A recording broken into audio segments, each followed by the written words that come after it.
राजा परीक्षित पहुंच गए गंगा के किनारे। सब संतों से पूछते हैं मेरे 7वें दिन मृत्यु है, मरने वाले को क्या करना चाहिए। सब संतों से पूछ ही रहे थे कि तब तक बीच में संत शिरोमणि पधार गए। कौन? श्री सुखदेव भगवान। बोल सुखदेव भगवान की। तत्रा भवद भगवान व्यास पुत्रो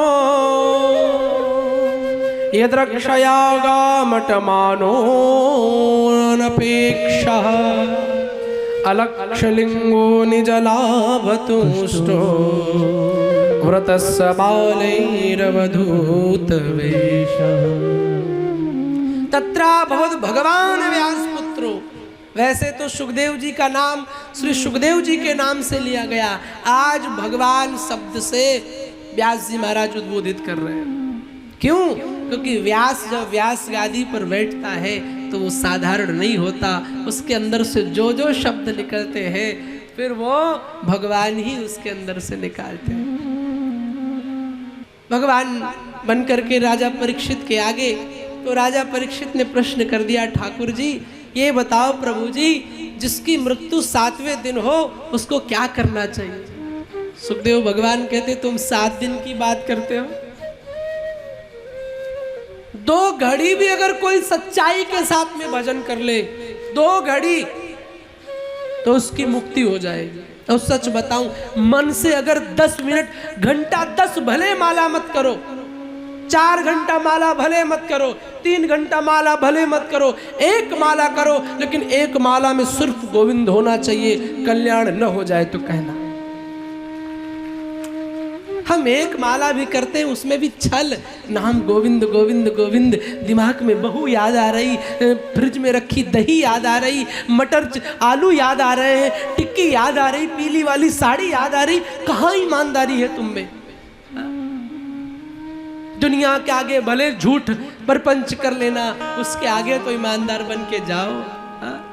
1 माला करो, अरे 10 बार नाम लो, कोई बात नहीं। शिवानंद छूट देता है, आप 10 बार बोलो। हमारे जैसा फक्कड़ कथावाचक मिलेगा भी नहीं आपको। आप 10 बार 10 नाम लो, लेकिन वो 10 नाम उसका बनकर के लो कि इस समय न कोई मेरा पति है, न कोई पत्नी है, न कोई पुत्र है, न कोई भाई है, न कोई बंधु है। इस समय तुम हमारे हो और हम तुम्हारे हैं, और कोई नहीं। उसका होकर के किसी से उनकी मंजिल का पता पाया नहीं जाता। उनका होकर के भजन कर। सुखदेव भगवान कहते भागवत कथा तुम्हारे लिए मुक्ति का उपाय है। अच्छा प्रभु सुनाओ।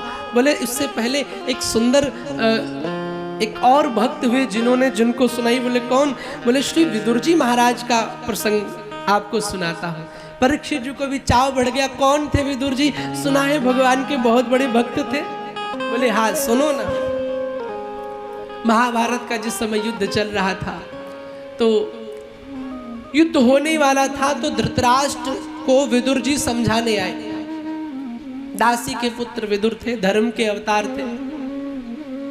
समझाने आए कि अपने बेटे को समझा लो, युद्ध न करे, 5 गांव ही तो पांडव मांग रहे हैं, दे दो शांति से।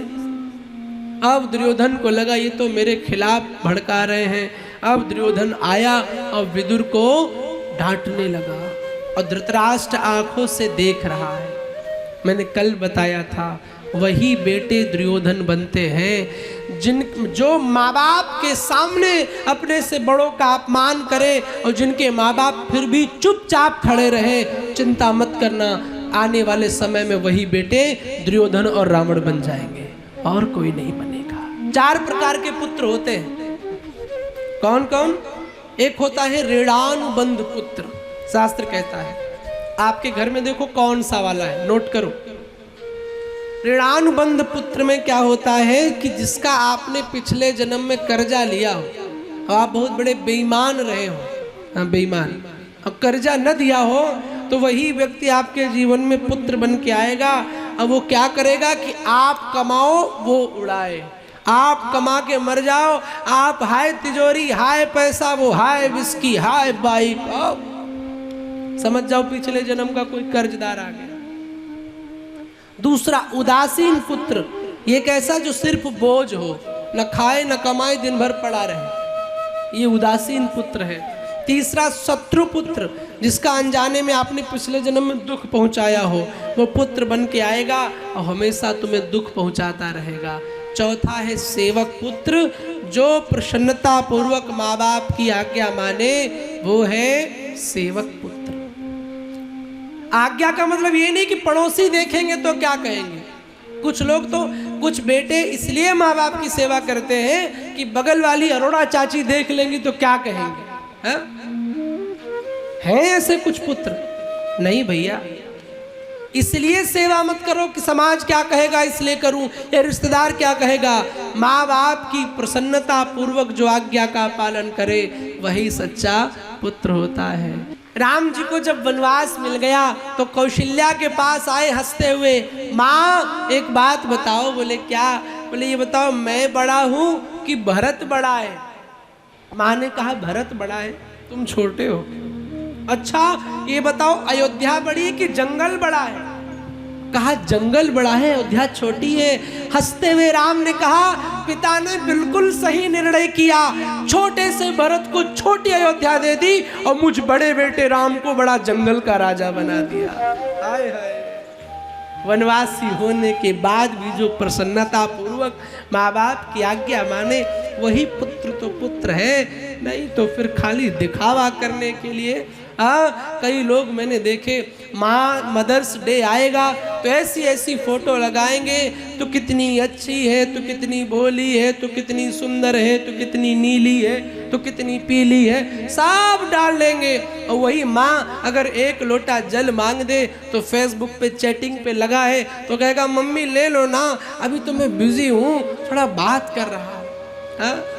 खाली मदर्स डे पे माँ को चटनी लगा दी तो रंगीन है, तो नीली पीली। अरे हर दिन जिस बच्चे का मदर्स डे है वही सच्चा सेवक पुत्र है, और कोई।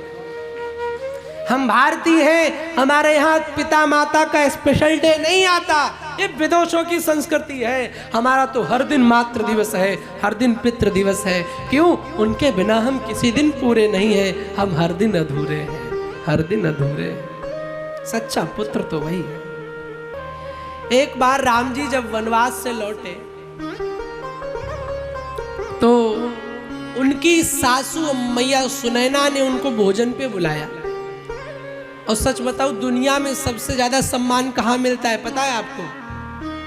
कहाँ पे? ससुराल में, लेकिन 4-5 साल के अंदर। अब मेरी तो भाई नहीं, अब आप लोग ज्यादा अनुभवी है। बोलो जय श्री कृष्ण। राम जी को ससुराल में बुलाया, सुनैना ने खूब 56 प्रकार के भोजन, दासियों को हटा दिया, आज अपने हाथ से भोजन कराऊंगी। राम जी के लिए भोजन बन के आया। माताओं का एक स्वभाव होता है, जब कुछ भोजन बनाती हैं तो बार बार पूछेंगी, ले भैया कैसो भोजन बनो, जलेबी कैसी बनी? और जो बार बार जलेबी जो मैया पूछे समझ जाओ वही मैया ने जलेबी बनाई है। हाँ, मैया की आदत होती है। भैया कैसा भोजन बना? राम जी भी जब पा रहे थे तो सुनैना ने कहा, लाला राम जी भोजन कैसा बना है? राम जी ने सिर नीचे लटका करके कह दिया, माँ ठीक बना है। सुनैना बोली, सिर्फ ठीक? ऐसा भोजन दशरथ ने कभी ना कराया होगा। राम जी के नेत्र सजल हो गए, आंखों से आंसू आ गए। सुनैना बोली, लाला क्या हुआ, तू रोने क्यों लग गया? भोजन अच्छा नहीं है। राम जी ने, भिक्षा तृप्त नहीं हुई, पेट नहीं भरा। माँ ने कहा, राम जी ने कहा भोजन तो बहुत अच्छा है लेकिन पेट नहीं भरा। क्यों? राम जी ने कहा किसी की याद आ गई। कौन सी याद आ गई? राम जी ने कह दिया, 7 खंड नवदीप में नित्य होत जीवनारी। 7 खंड नवदीप में नित्य होत जीवनारी। पर एक सबरी एक विदुर घर में तृप्त भयो 2 बार। मैया 7 खंड नवदीप में खूब रोज भोग लगाया जाता है, पर मैं आज तक मेरा 2 जगह पेट भरा। कौन? एक तो सबरी के घर में पेट भरा था, दूसरे विदुर के घर में पेट भरा था। विदुर के घर में पेट भरा था। भगवान भाव के भूखे हैं। प्रेम से कुछ भी खिला दो और हृदय में भाव होना चाहिए। ठाकुर जी आपके लिए लेके आई हूं, पाओ ना सही।